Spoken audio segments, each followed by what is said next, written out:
This is Katie Colleen with Calling Cosplay, and welcome back to another Naruto tutorial.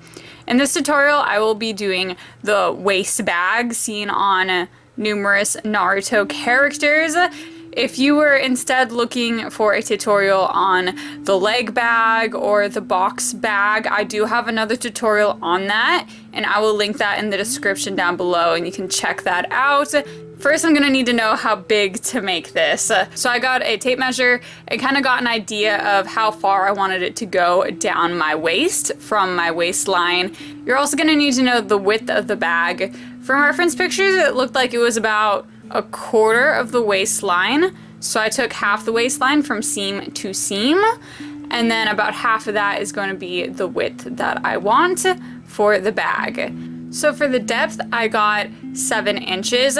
Keep in mind you're gonna need quite a bit of seam allowance. You're gonna need your normal seam allowance, and then you'll see later we are also going to do some top stitching and folding of this fabric. For the width of the bag, I went with 4 inches. So I'm just going to pattern this out on a piece of paper. You only need to pattern out half of it, and then you can cut it on the fold. This also ensures that it is symmetrical.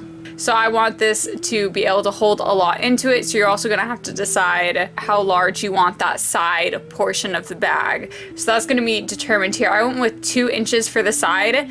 Keep in mind that this pattern is just for the front of the bag or the back. It is symmetrical. So this side is actually, in reality, gonna be 4 inches. Again, there's gonna be a lot going into seam allowance.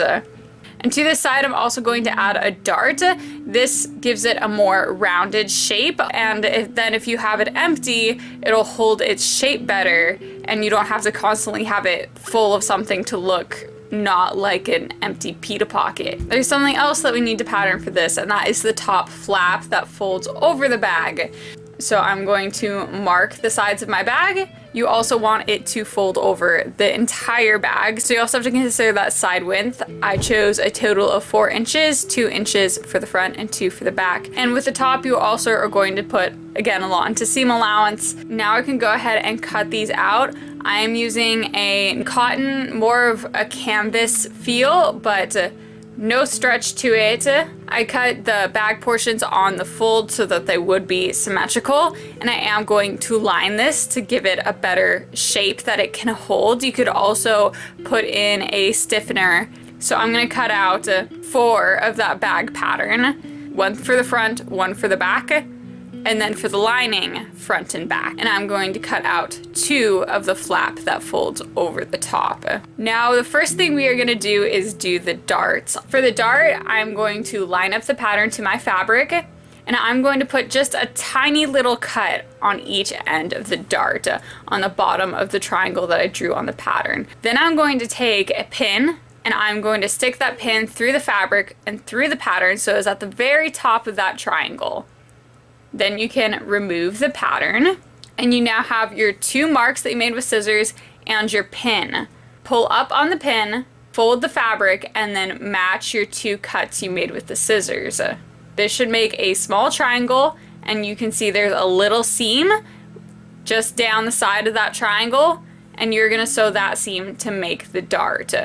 I usually start at where the pin was. You could take the pin out as soon as you set down the machine foot, and then you can sew straight to the cuts that you have matched up from your scissors. And I'm using a straight stitch for this since it is a non-stretch fabric.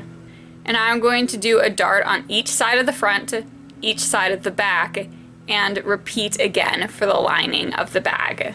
Now we can sew the front of the bag to the back of the bag. The really important part here is for the darts to match up. And I'm gonna do the same thing for the lining as well. Now let's move on to the top flap of the bag. Since I have the top flap lined as well, I am going to sew around the flap together, sewing the outside layer to the inside lining. You can serge this as well because the fabric I was using does fray. Now I'm going to take that seam and I'm going to fold it over. In the reference pictures, it looks like you could do a top stitch, but it looks much more three-dimensional. So instead, I'm going to fold over that seam and then sew that down. This gives it a much more three-dimensional look. Do keep in mind you are going through quite a few layers of fabric, so if you need to change your needle on your sewing machine to compensate, you can do that now. and then I'm going to sew that down, and I'm going to sew really close to the edge of our folded seam. So now back to the main body of the bag. We need to have some way to attach this bag to the waist, and we're going to do that with elastic.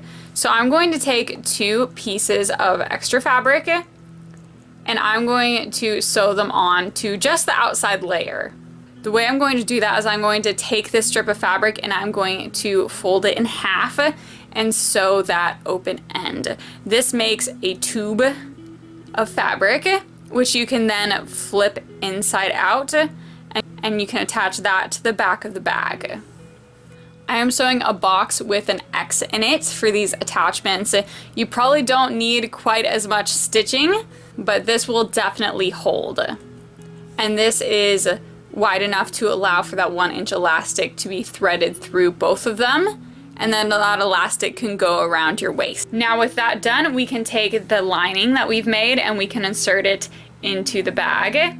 And then we can also take our flap part and insert that in the back as well. And we're gonna sew all the way along the top of the bag.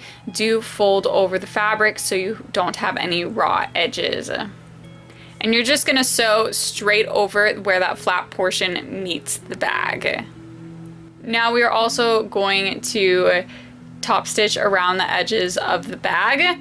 I was hoping that because at this point there are 4 layers of fabric, the front and the back for both the outside and for the lining, that top stitching would give that 3-dimensional look I was hoping for if I just stitched around the outside. This did not quite give me the look I was hoping for. It still looks very flat when empty. The way that I fix this is I'm going to take that edge and I'm going to sew it to the side of the bag. This is going to hold up that side. It's still going to keep that look that I was hoping to get, but if you have the bag empty, it will hold its shape a lot better because it will be supported by all those extra layers of fabric. And now we can make the button. The button is the same color as the fabric, so I'm going to use a push button. And this push button kit comes with a pattern on the back that you cut out. And then I'm just gonna follow the instructions on the back. You're gonna put that pattern inside the little plastic mold, and then you're gonna put the button over it.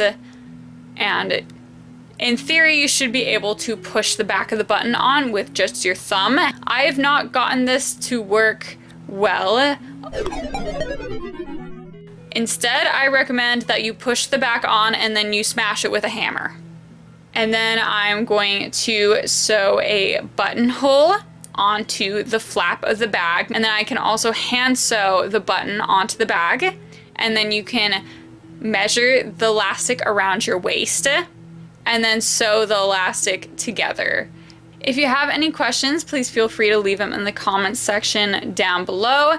Thank you so much for watching, and I will see you in the next video.